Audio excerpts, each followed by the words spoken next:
Hello. रूप पाहता लोचनी, रूप पाहता लोचनी, सुख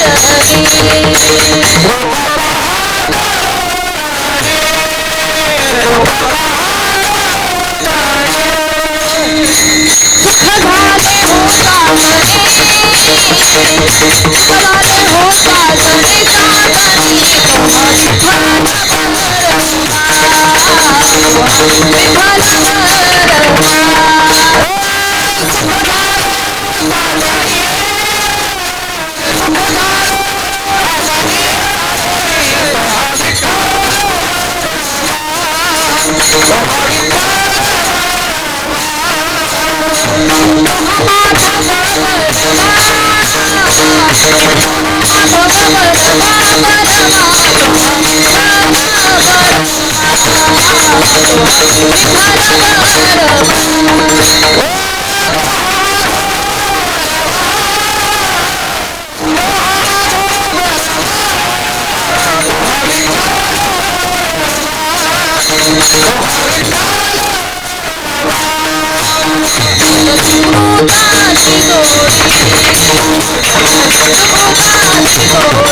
जनी चांदणी,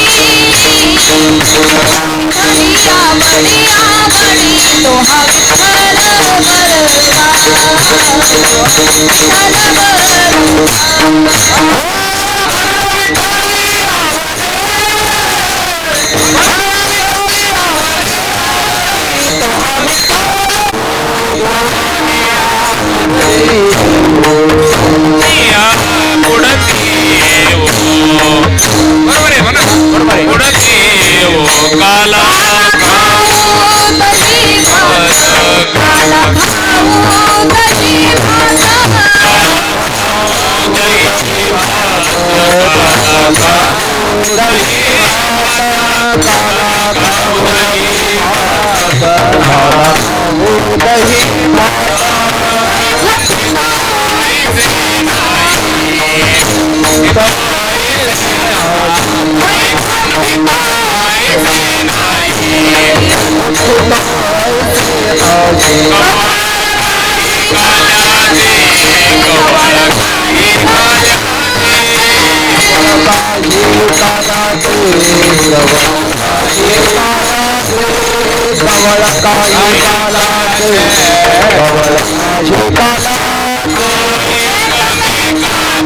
हरिभक्तपरायण शिवाजी महाराज बिरदवडे त्यांना साथ करतील गणेश महाराज दरवडे. या महाराज. जागेवरच म्हणा.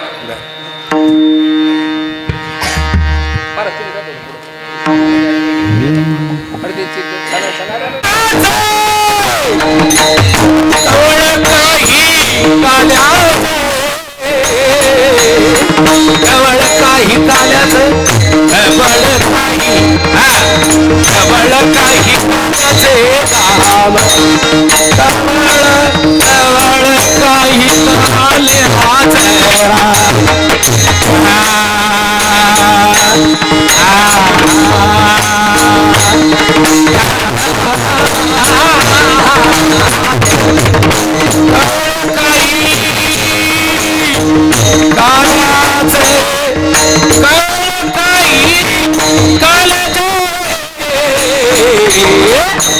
वैकुंठित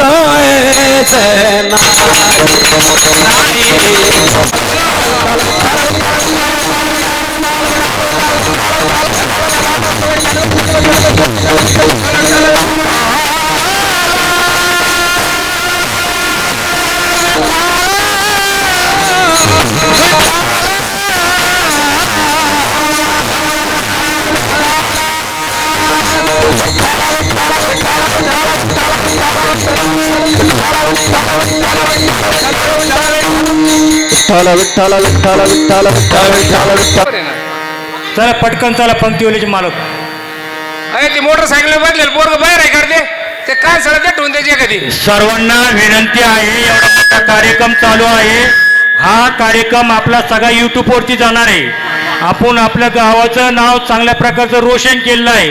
या कार्यक्रमाला कुठेही गालबोट लागता कामा नये. हा लाईव्ह कार्यक्रम होणार आहे आपल्याला. सर्वांना नम्र विनंती.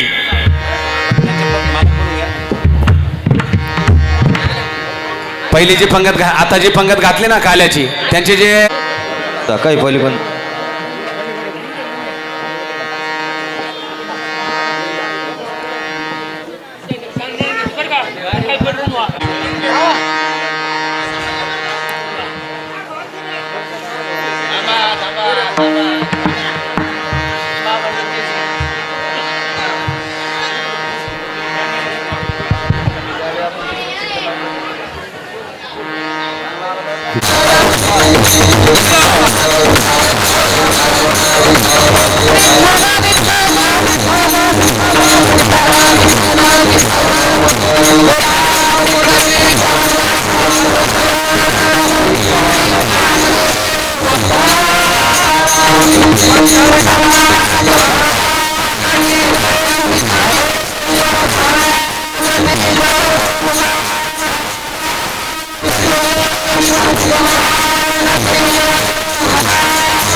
उपजोनिया पुढती येऊ काला खाऊ दही भात वैकुंठित ऐसे नाही कवळ काही काल्याचे एकमेका देऊमुखी एकमेका देऊमुखी सुखे घालू हुंबरी वैकुंठित ऐसे नाही कवळ काही काल्याचे तुका म्हणे वाळवंत तुका म्हणे वाळवंत बरवे नीत उत्तम वैके पांडुरंगा पंढरीच्या देवराया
मनशी विभूषित करानवनीरदाभात पितांबरा तरुण बिंब फलाधरोष्ठात पूर्णेंदु सुंदर मुखादरविंद नेत्रात कृष्णात परम किमपि तत्वमहं न जाने कृष्ण जिनका नाम है गोकुल जिनका धाम ऐसे श्री भगवान को बारंबार प्रणाम नागेंद्र हराय त्रिलोचनाय भस्मांगरागाय महेश्वराय नित्याय शुद्धाय दिगंबराय तस्मै नकराय नमः शिवाय तुकाराम तुकाराम नाम घेता कापेयम धन्य तुकोबा समर्थ जेने केला हा पुरुषार्थ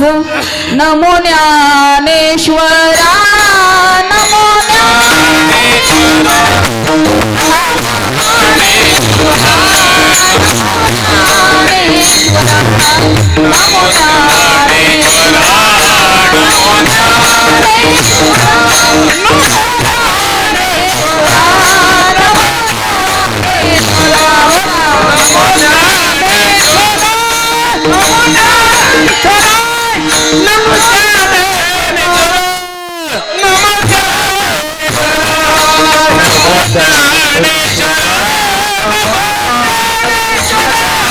नमो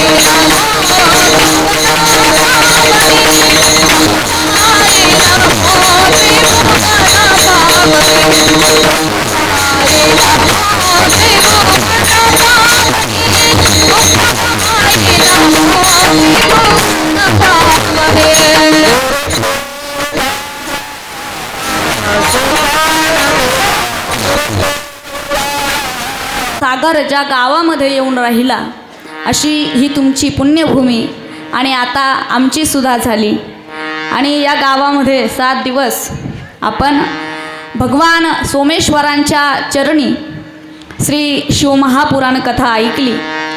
अगदी व्यवस्थित सर्वांनी श्रवण केलं, सर्वांनी त्याचं निधिध्यासन केलं आणि त्या अनुषंगाने आपण सर्वजण ज्या भूमीमध्ये राहतो ती भूमी संतांची भूमी आहे आणि संतांच्या भूमीमधला नियम आहे सप्ताह 3 दिवसाचा करा, सप्ताह 5 दिवसाचा करा, सप्ताह 7 दिवसाचा करा किंवा सप्ताह 1 महिन्याचा करा, परंतु आपल्या महाराष्ट्रामध्ये सप्ताहाची सांगता ही काल्याच्या कीर्तनानेच होत असते. विठ्ठल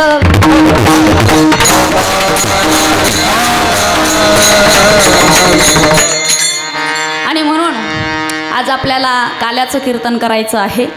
महाराष्ट्रातील संतांनी ही परंपरा फार गोड घालून दिलेली आहे. 7 दिवस जे काही सेवा आपण केली, तन मन धन भगवंताच्या चरणी अर्पण केलं कायेने, वाचेने, मनाने भगवंताची सेवा केली. 7 दिवस अथक परिश्रम केले, खूप कामं केले, खूप कष्ट केले आणि त्या सगळ्याचा मोबदला, त्या सगळ्याचं फळ आपल्याला देवाच्या प्रसादे करारे भोजन, व्हाल कोण कोण अधिकारी.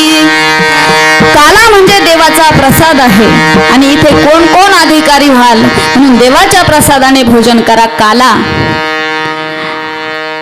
महाराष्ट्रात सोडला की महाराष्ट्राच्या बाहेर आपल्याला काला बघायला भेटत नाही. तुम्ही इतर कुठल्याही प्रांतामध्ये जा, इतर कुठल्याही राज्यामध्ये जा, तिथे जाऊन कथा करा, काही करा, त्या लोकांनी जर कथा केल्या तर तिकडे काला होत नाही.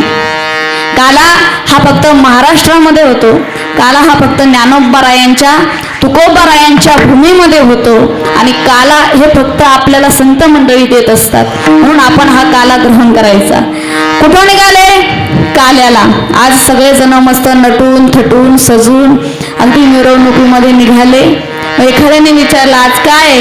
आज काला आहे. काय? काला आहे. एखादा म्हणेल काय काला आहे? काय काला काला लावला तुम्ही? काला म्हणजे तरी काय? दही लाई. काला म्हणजे तरी काय? मुरमुऱ्यान दही. काला म्हणजे तरी दुसरं काय? एखाद्या वेळेस तुम्ही म्हणले असते की काला खाऊ वडापाव, काला खाऊ गुलाबजाम, काला खाऊ बालुशाही, तर आम्ही म्हणलो असतो पदार्थात. तुमचं तेच चाललंय म्हणले अनादी कालापासून. काला खाऊ दही भात, काला खाऊ दही भात, काला खाऊ दही भात. यामध्ये नेमकं काय? तर आमचे महाराज सांगतात, आमचं शास्त्र सांगतं की पदार्थ काय आहे यापेक्षा तो देणारा कोण आहे याला आम्ही जास्त महत्व देतो. खातो काय यापेक्षा देतो कोण हे फार महत्वाचं आहे. बोलतो काय, बोलणं काय चालू आहे यापेक्षा बोलतो कोण हे फार महत्वाचं आहे. नाहीतर एका गावात व्याख्यान चालू होतं, संतांचे प्रमाण दिव माणूस बोलत होता. दारू गांजा मत पियो, अक्कल गुंग हो जाती है, अपने पास की दमड़ी खर्च कर, मुंह में मिट्टी आती है. दारू पिऊ नका, गांजा पिऊ नका. संतांचे प्रमाण दिव चाललं आणि सांगत कोण होतं? ज्याला जादा झाली होती तोच. मग बोलतो काय यापेक्षा बोलतो कोण हे फार महत्वाचं आहे. म्हणून इथे खातो काय, पदार्थ काय त्यापेक्षा देतो कोण हे फार महत्वाचं आहे. आणि काला फक्त 2च जण देतात. पहिला म्हणजे भगवंत भानुदास,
भानुदास गीती गातो, प्रसाद देतो पंढरीनाथ. काला 2च जण देऊ शकतात, एक म्हणजे पंढरीनाथ आणि दुसरा काला कोणी दिला? महाराज सांगतात, एकच टाळी झाली गोपाळासीला हवाटी, माझा ज्ञान राजा गोपाळासीला हवाटी. नामदेव कीर्तन करी पुढे देवनाचे पांडुरंग. आणि नाथाने सांगितलं हात धुवायला यमुनेत कोणीच जायचं नाही. ते म्हणाले का? तिकडं बागुलबुवा आलेला आहे. बागुलबुवा माहिती आहे? भोकाडी बाबा माहिती आहे आपल्याला. तिकडे भोकाडी बाबा आलेला आहे, तिकडे जाऊ नका. हात काय करायचे काय नाही म्हणे, हात धरायचे मागून पुसून घ्यायचे. पण तिकडे जायचं नाही. कारण मागूनच का सांगितले, टिरीस अंगाते हात, शरीराच्या इतर प्रत्येक अवयवामध्ये एका देवतेचा वास आहे.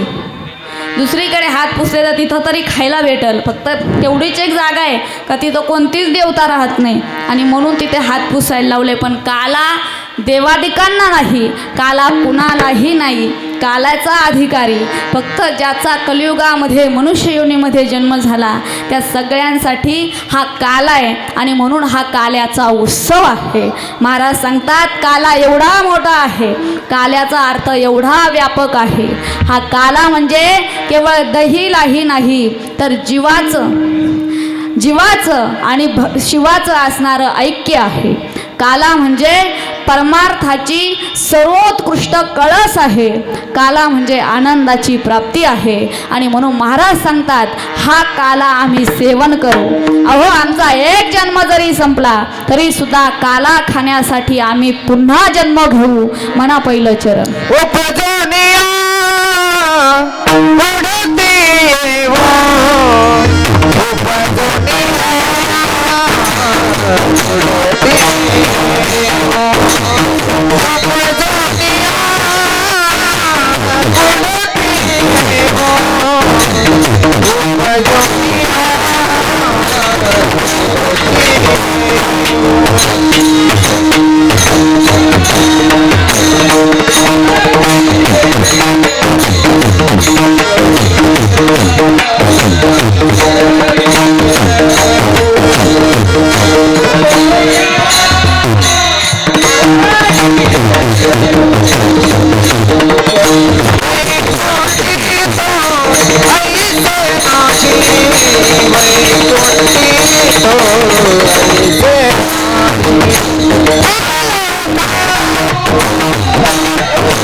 तुकोबराया सांगतात काल्याचं महत्त्व आम्ही जाणलं, काल्याचं महत्त्व आम्ही ओळखलं आणि म्हणून हा काला आम्ही सेवन करू. काला खाऊ दही भात, हा काला आम्ही सेवन करू.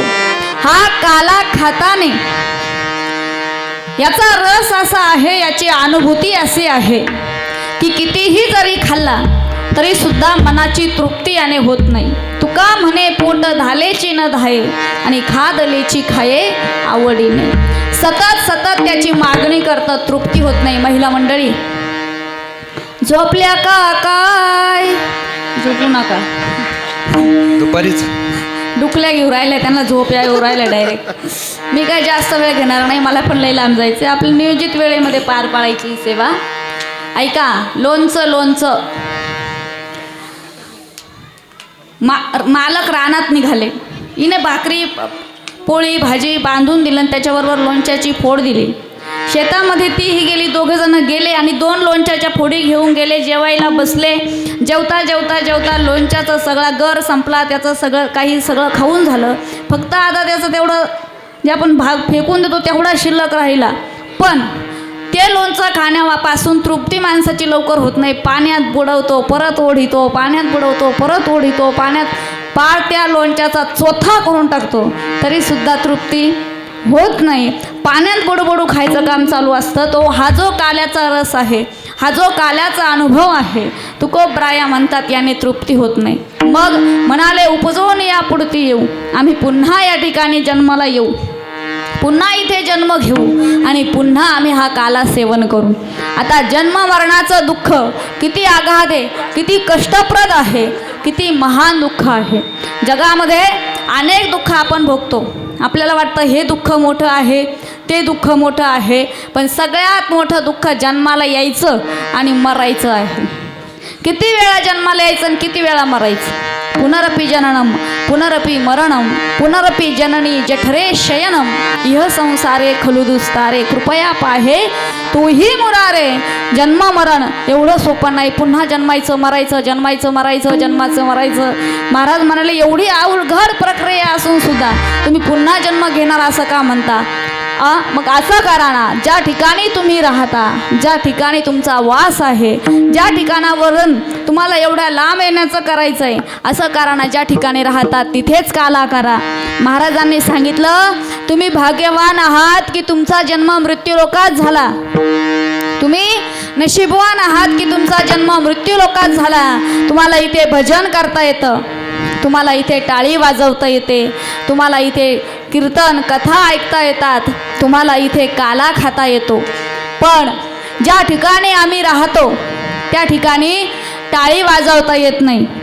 ज्या ठिकाणी आम्ही राहतो तिथे भजन करता येत नाही. ज्या ठिकाणी आम्ही राहतो तिथे कीर्तन करता येत नाही. असं ठिकाणी जिथं गेल्यानंतर भक्ती करण्याचा अधिकार नाही.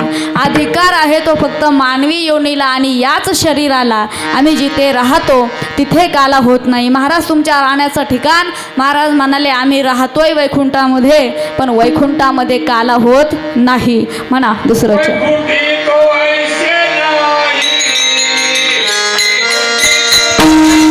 अनेक प्रमाण आहेत. मग वैकुंठ हे त्यांचं मूळ ठिकाण आहे. मग महाराज जन्माला यायचं, इथे येऊन काला करायचा, त्यापेक्षा तुम्ही जिथे आहात तिथे काला करा. महाराजांनी सांगितलं की वैकुंठामध्ये काला होत नाही, वैकुंठामध्ये भजन होत नाही. स्वर्गामध्ये असणारे देवता इह लोकीचा हा देह देव इच्छिता ती पाहे. स्वर्गामध्ये राहणारे देवता या मानवी देहाची अपेक्षा करतात. कशासाठी? कारण वैकुंठामध्ये काला होत नाही, वैकुंठामध्ये कीर्तन भजन काही होत नाही. मग कुठे होतं? म्हणाले फक्त मृत्यूलोकामध्ये होतं, वाळवंटामध्ये होतं. काला दुसरीकडे कुठे होत नाही. मग काला करणार, काला म्हणजे काय? महाराज म्हणाले सगळ्यांनी एकत्र यायचं, सगळ्यांनी एकत्र यायचं आणि सगळ्यांनी एकत्रित येऊन आपण आणलेली शिदोरी एकत्र करायची आणि त्याचा काला करायचा.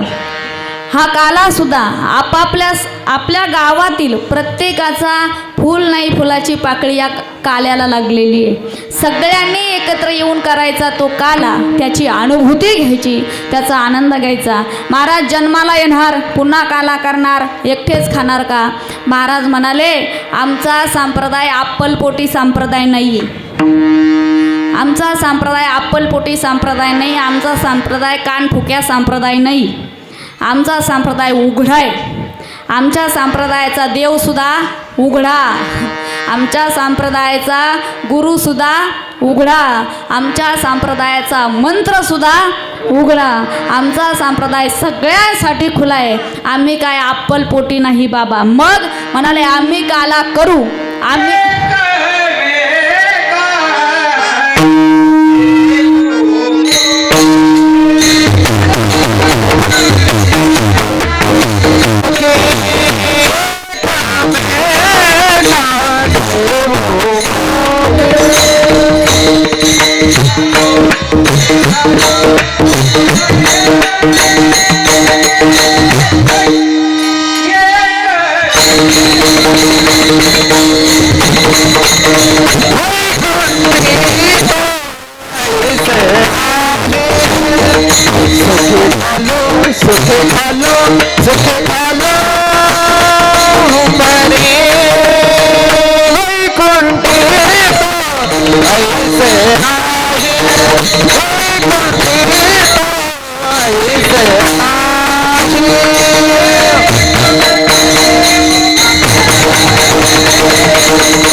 महाराज म्हणाले आम्ही अप्पलपोटे नाही, एकमेकांना देतो.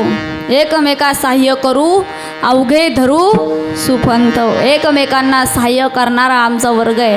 म्हणून आम्ही तर देवतांची भक्ती करतो. राक्षस आणि देवता दोघेही ब्रह्मदेवांचे नातू आहे. राक्षस आणि देवता दोघेही ब्रह्मदेवांचे नातू, दोघे सख्खे मावस भाऊ, आसुर आणि देवता, सख्खे मावस भाऊ आणि सख्खे सावत्र भाऊ. आता तुम्ही म्हणा सावत्र असल्यावर सख्खे कसे राहतील? सावत्र भाऊ, मावस भाऊ आणि ब्रह्मदेवांचे नातू. एकदा आसूर भांडायला गेले ब्रह्मदेवांशी की तुम्ही देवतांवर जास्त प्रेम करता, तुम्ही देवतांनाच जास्त जीव लावता, तुम्ही आमच्यावर प्रेम करत नाही, भेदभाव करता. ब्रह्माजींनी सांगितलं नाही, जो जसा वागतो त्याला तसं भेटत असतं, ज्याचं जसं काम आहे तसं त्याला मी देत असतो. मग नाही तुम्ही भेदभाव करता. ते म्हणाले ठीक आहे, आता परीक्षा घेऊन बघू. दोन्ही पार्ट्या बोलावल्या आणि जेवणाचे ताटं मांडले. जेवणाचे ताटं मांडले. अगोदर कोणाची परीक्षा? राक्षस म्हणाले आधी आम्ही. पहिले आमची पंगत. पहिली पंगत कोणाची? कीर्तन झालं रे, ध्यानात नका ठिपणा, नाही तर कोणी बसायचं नाही. पहिली पंगत बसा म्हणले आम्ही जे लोटालाटी करतात ते बरं का, जे शांततेत बसतात ते नाही. आणि मग बसले आसूर. सगळं जेवण वाढलं. आता जेवायचंय पण एक अट आहे. कोणती? जेवायला घ्यायचं, घास घ्यायचा, पण हात असा कोपऱ्यात वाकवायचा नाही. हात असा सरळच राहिला पाहिजे. हात वाकला नाही पाहिजे. अशी अट आहे जेवायला. जेवा. आता राक्षस बसले जेवायला बसल्यानंतर आता त्यांनी घेतला पदार्थ, हात तर वळाला नाही पाहिजे. हात असा फिरवता तो शेजाऱ्याकडे जाईल, इकडे जाईल, तिकडे जाईल, पण काय तोंडात जाईना. ते एक जण म्हणाले, अरे ते महाराष्ट्रामध्ये बोर घ्यायला येते नाही ते आंध्राचे, ते कसे भाताचे गोळे करून खाते, तसं करू म्हणले आपण. भात घालवला, सगळा काला केला आणि त्याचे गोळे केले. आणि गोळे केल्यानंतर म्हणले 1 2 3 स्टार्ट गो. फेकला गोळा. पण गोळा फेकल्यावर तो काय तोंडात जात नव्हता. कपडावर जाय, नाकात जाय, इकडे जाय, तिकडे जाय, सगळे रंगवून गेले. सगळं जेवण सांडून गेलं.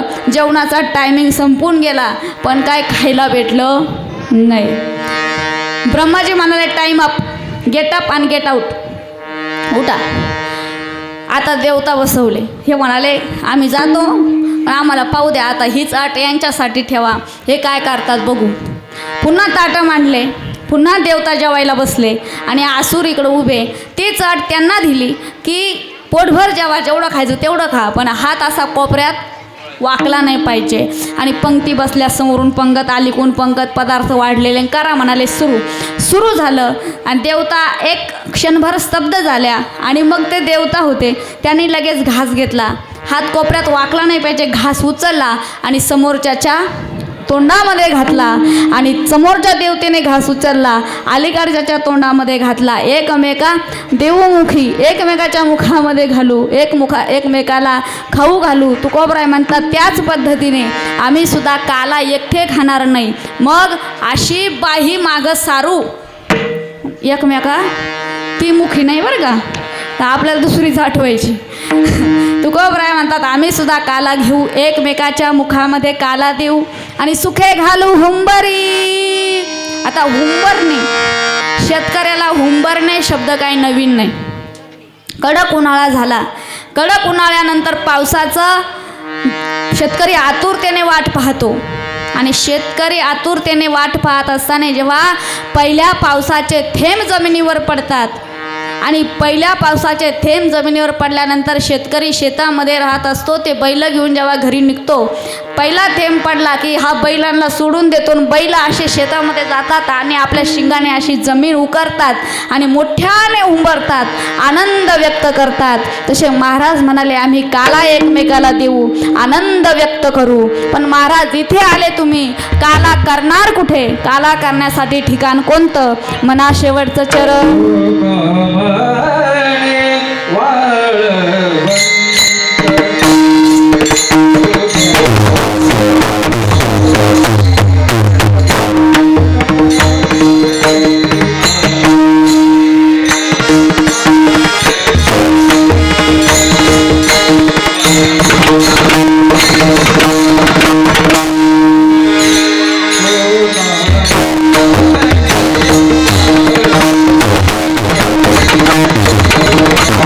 Thank you.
अभंग आपला झालेला आहे सोडवून. इतर कीर्तन म्हटले की कीर्तनकार अनेक प्रकारचे अभंग घेऊन अनेक नानाविध पद्धतीने बोलू शकतात. पण आजच्या कीर्तनकारासाठी, काल्याच्या कीर्तनकारासाठी कडक असा नियम आहे की काल्याच्या कीर्तनकाराने दुसरं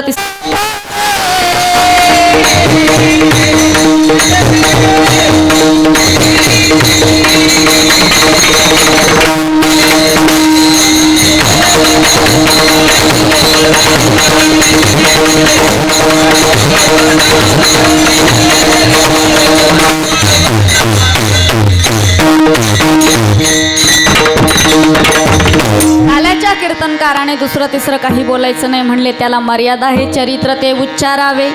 केले देवे गोकुळी, भगवान परमात्म्याने गोकुळामध्ये ज्या लीला केल्या त्याचं वर्णन आजच्या दिवशी करायचं. द्वारकेत केलेलं बोलायचं नाही, मथुरेत केलेलं बोलायचं नाही. जे गोकुळामध्ये लीला केल्या त्याच लीला आजच्या कीर्तनामध्ये बोलायच्या. तसं तर भगवान श्रीकृष्णांच्या लीला आली, छातीपर्यंत आलेली यमुना खांद्यापर्यंत आली आणि आता म्हणाली भगवंताच्या पदस्पर्शाचं मला दर्शन घ्यायचं. यमुना मैया वरती वरती वरती येऊ लागली. भगवान परमात्म्याने विचार केला, अगं पतीच्या दर्शनाला येती आहे, पतीची ओढ आहे, पण मग खाली सासऱ्याचा पण विचार कर.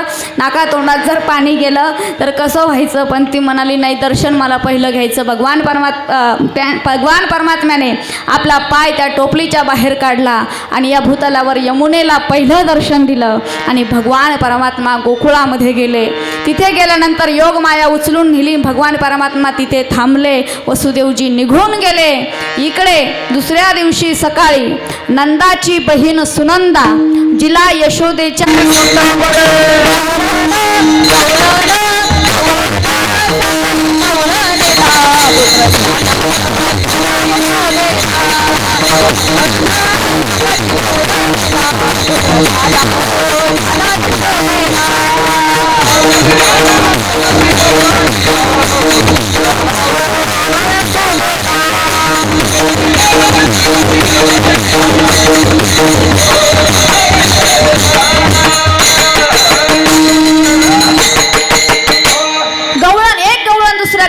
सांगू लागली. नंदबाबाच्या घरी दाटी व्हायला लागली. सगळेजण त्या भगवान परमात्म्याला पाहायला येऊ लागले. छोटासा भगवान परमात्मा. खूप दिवस नंदबाबाजींना मुलबाळ झालं नाही, संतती झाली नाही, म्हातारपणी झालं आणि म्हणून सगळेजण बघायला येऊ लागले. आणि तो नाजूक राजस सुकुमार मदनाचा पुतळा ज्यांनी ज्यांनी पाहिल्यानंतर पाहता पाहता मना न पुरे धनी, मनाचं समाधान होत नव्हतं. गर्दी वाढतच जायला लागली, वाढतच जायला लागली. सगळेजण यायला लागले. इकडे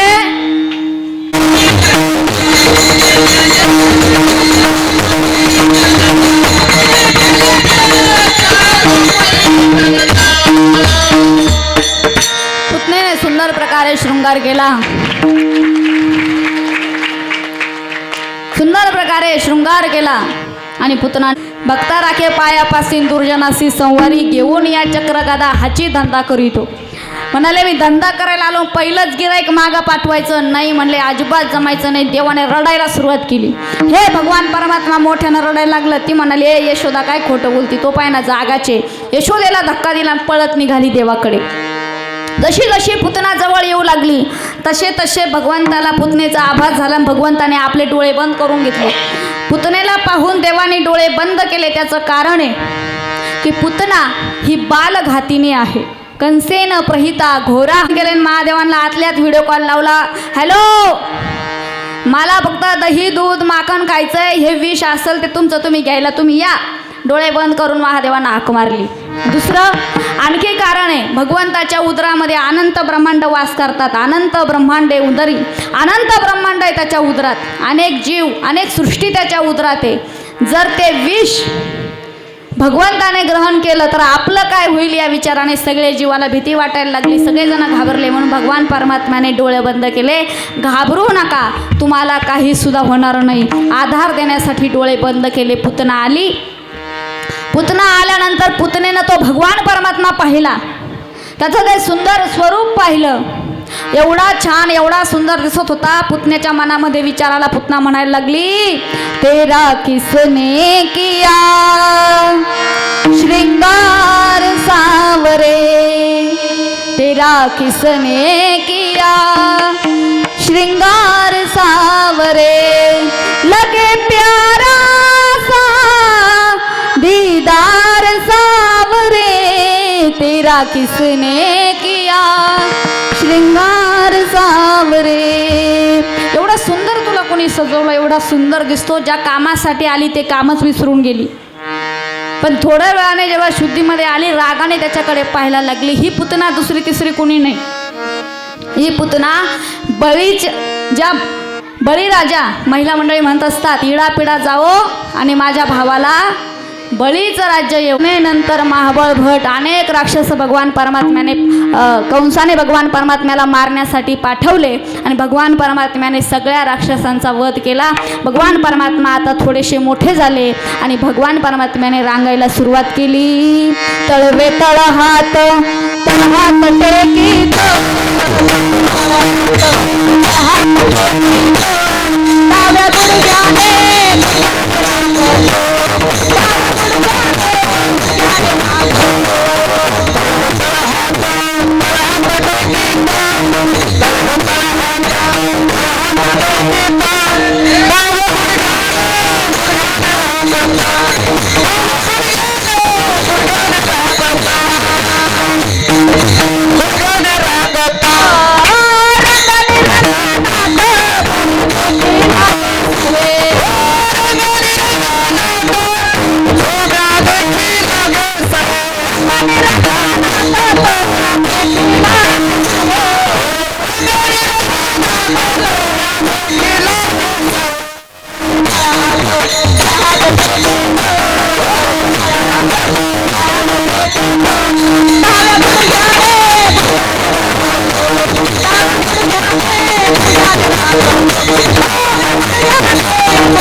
भगवान परमात्मा जास्त वेळ झाल्यामुळे आता पटापटा मोठे होणार आहे. कारण 12:15 वाजले, सगळेजण नाचून वगैरे थकले, त्याच्यामुळे आता ते पटापटा लिहिले. अरे हे तर मथुरेला जातात, मथुरेचे राक्षस शक्तिशाली होतील. तुमचं काय, तुम्ही चाललेच म्हणले वाळून, आपली शक्ती वाढली पाहिजे. ते म्हणाले पण घरचे देत नाही ना. ते म्हणाले मग आपण असं करू, तुम्हाला खायचं आहे पोटभर? म्हणाले हा. मग तुम्ही मागं या. याल तरी यारे लागे, अवघे माझ्या मागे मागे, आज देतो पोट भरी, पुरे म्हणाल तोवरी. माझ्या मागे या, तुमचं पोट भरेपर्यंत तुम्हाला खाऊ घालतो. काय करायचंय? काय नाही म्हणले, जब घी सीधी उंगली से ना निकले तो उंगली टेढ़ी करनी पडती है. मग आता जर आपल्याला सहजासहजी देत नसतील, मग आपण चोरी करायची खायचं, चोरी करायची खायचं. आता कोणी म्हणाल देव काय चोरटा होता का? देव काय चोरटा होता? देवाच्या घरी नव्हतं का? एका म्हाताऱ्याचं माझं लई भांडण झालं तर बीडला. तो राम भक्त आणि मी कृष्ण भक्त. काय तुमचा देव चोरटा म्हणे? खरोखर बरं का? वड पार यष्टीत त्यांनी राडा घातला. ते लोक म्हणले कंडक्टर लाव या बाईला पोरं आवरायला सांगा. एवढे सांभाळता येत नाही, ते 1-2 घरी ठेवायचे. एवढे घेऊन झाली. कंडक्टर म्हणे आओ बाई एवढे पोरं संघ काय आणले? निम्मे घरी ठेवायचे. ती म्हणे तुम्ही नका मला अक्कल शिकू, निम्मे घरीच ठेवले. म्हणजे इकडं जिथं काय नाही तिथं लाईन, आणि जिथं खायला आहे तिथं 1-2, हम 2 हमारे एकच. नंदबाबाजींच्या घरी 9 लाख गाई होती, खायला 2घच जण होते. म्हणून दही दूध खायासाठी चोरी केली. हे जर काही आपल्या डोक्यात असेल तर ते काढून टाका. त्यांचे वडील अख्ख्या गोकुळ नगरीचे राजे होते. महाराज वसुदेव सुद्धा सम्राट होते, उग्रसेनांचे ते नातू होते. म्हणून चोरी हा प्रकार नव्हता. चोरी करण्यामागे हेतू हाच होता की सगळ्यांचं चित्त आपल्याकडे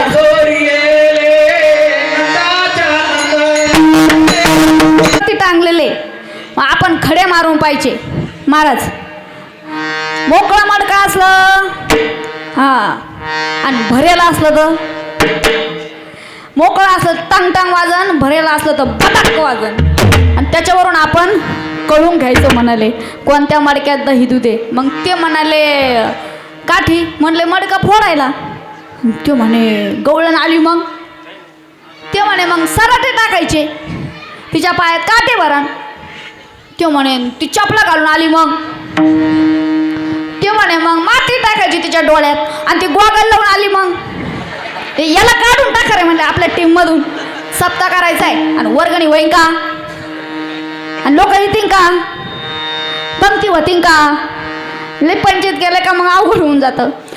ते म्हणाले काय करायचं, याला काढून टाका म्हणले. काढून द्या म्हणाले, याला इथून येऊ नाही आपल्यात. नाही म्हणाले येऊ द्या येऊ द्या मला येऊ द्या. गेल्यानंतर मग आता त्यांनी चोरी करायला सुरुवात केली. चोरी केली, मडके फोडले, दही दूध खाल्लं, आपणही खाल्लं, गोपाळांना खाऊ घातलं, पोटभर खाल्ले. मग खूप राडा केला आणि पळून गेले. एक दिवस नाही, 2 दिवस नाही, आता सतत असं व्हायला लागलं. गवळणी म्हणायला लागले हा काय प्रकार घडायला लागला. गवळणींनी चर्चा केली. गवळणी म्हणायला लागल्या पाहती गवळणी तवती पालथी दुधाणी, म्हणती नंदाची पोरे आज चोरी केली खरे. चोरी करणारा तोच असन. गवळणी आल्या यशोदेच्या दारामध्ये. यशोदेला म्हणायला लागला यशोदे यशोदे तुला येईल राग,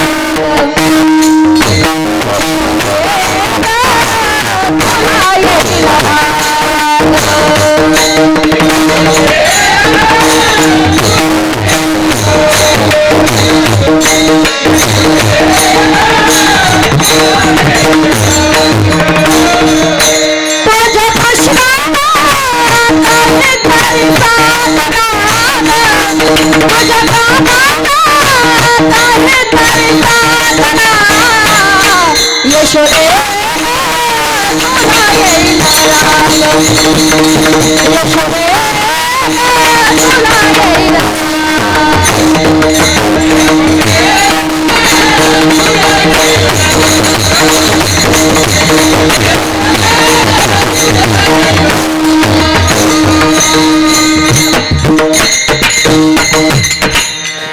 यशोदे तुझ्या कृष्णाला काहीतरी सांग ना ग, या तुझ्या पोराला काहीतरी सांग. काय झालं म्हणाले अगं माझ्या घरी चोरी करायला आला.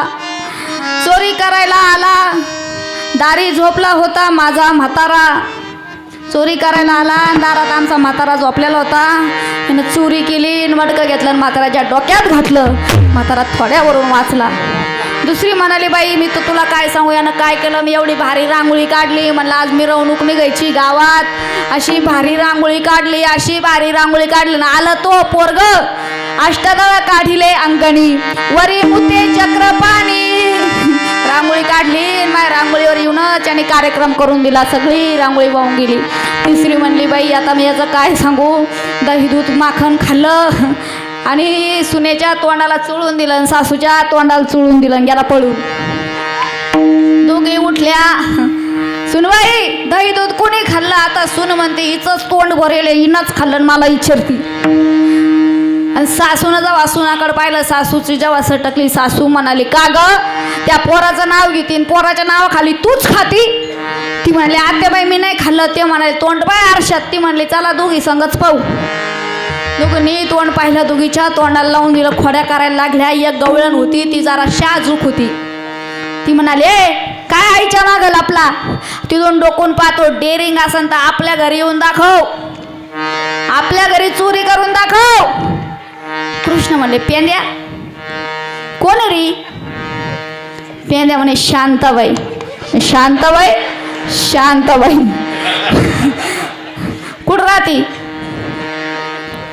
ते म्हणते तिकडे बाबूरावच्या शेजारी राहती. हिचा ॲड्रेस लिहून घे. पेंद्या म्हणला मा पाटचे. Okay done. निघून गेले सगळे.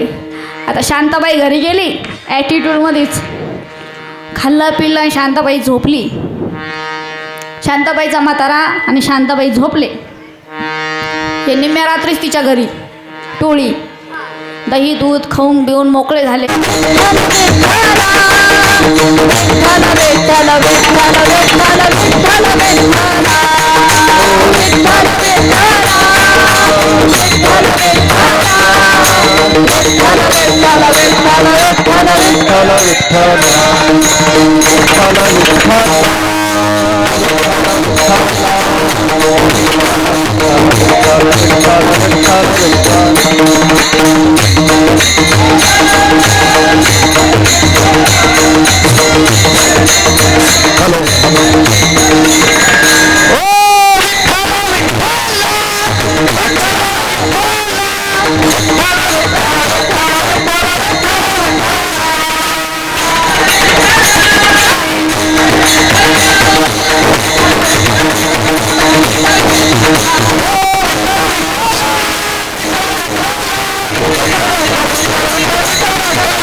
कंठी धरिला कृष्ण मनी अवघात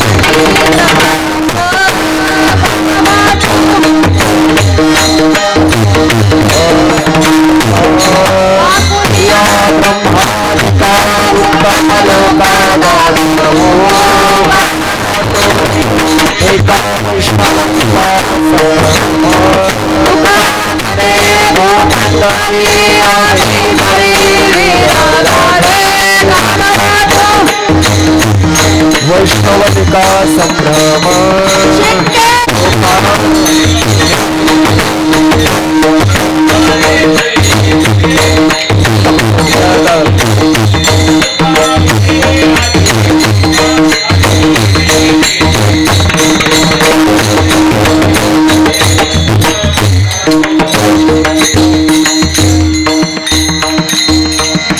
विठ्ठल जय जय विठ्ठल जय विठ्ठल